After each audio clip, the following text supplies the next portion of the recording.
ಕಮಿಟಿಯಲ್ಲಿ ನಾವು ಸಭೆ ಮಾಡಿಲ್ಲ.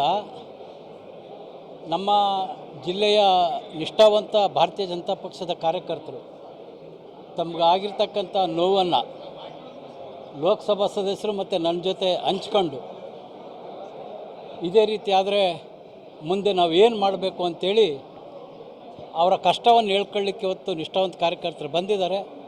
ಅವ್ರು ಏನು ಕೇಳ್ತಾರೆ, ಏನು ಮಾತಾಡ್ತಾರೆ ಅಂತಕ್ಕಂಥದ್ದನ್ನ ನಾವು ಅವ್ರ ಜೊತೆ ಮಾತನಾಡಿ ಕಾರ್ಯಕರ್ತರಿಗೆ ಸಮಾಧಾನ ಮಾಡ್ತಕ್ಕಂಥದ್ದು ನಮ್ಮ ಕೆಲಸ.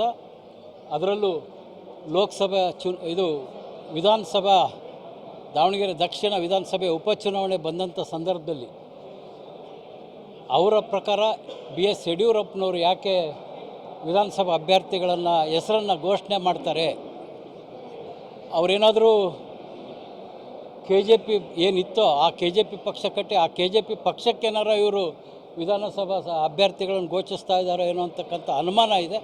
ಅವರಲ್ಲಿ ಇನ್ನೂ ಏನೇನು ಅವರಲ್ಲಿ ಅನುಮಾನ ಇದೆ ಅದನ್ನೆಲ್ಲ ಕೇಳಿ ಅವ್ರಿಗೆ ನಾವು ನಿಷ್ಠಾವಂತ BJP ಕಾರ್ಯಕರ್ತರು ಪಕ್ಷದ ಕೆಲಸ ಮಾಡೋಣ ಅಂತಕ್ಕಂಥ ಒಂದು ಮನವಿಯನ್ನು ಅವರಲ್ಲಿ ಮಾಡ್ಕೊಳ್ಳಿಕ್ಕೆ ನಾವು ಬಂದಿದ್ದೀವಿ. ಧನ್ಯವಾದ. ಪ್ರಾದೇಶಿಕ ಪಕ್ಷ ಸ್ಟಾರ್ಟ್ ಮಾಡಬೇಕು ಅಂತ ಅವ್ರು ಮಾಡಬೇಕು ಅಂತ ಇರಬೇಕು. ಅದಕ್ಕೆ ಎಲ್ಲಿ ಬೇಕಲ್ಲಿ ಘೋಷಣೆ, ಅಲ್ಲಿ ಅವ್ರನ್ನ ನಿಲ್ಲಿಸಿ, ಇವ್ರು ಇಲ್ಲಿ ನಿಲ್ಲಿಸ್ರಿ, ಅವ್ರನ್ನ ಗೆಲ್ಲಿಸ್ರಿ, ಇವ್ರನ್ನ ಗೆಲ್ಲಿಸ್ರಿ. ಆ ಲೋಕಸಭಾ ಸದಸ್ಯರು ಆಗಲೇ ಮಂತ್ರಿಮಂಡಲನೇ ರಚನೆ ಮಾಡಿಬಿಟ್ಟಿದ್ದಾರೆ. ಮುಂದಿನ ವಿಧಾನಸಭೆಯಲ್ಲಿ ಮಂತ್ರಿಮಂಡಲದಲ್ಲಿ ಮೊದಲನೇ ಹೆಸರೇ ಅವನ ಯಾರೋ ಹೊನ್ನಾಳಿ ಹೊಂದಿರುತ್ತಂತೆ. ಏನಿದೆ ಅವರು ಮಂತ್ರಣದ ಆಸ್ತಿನ?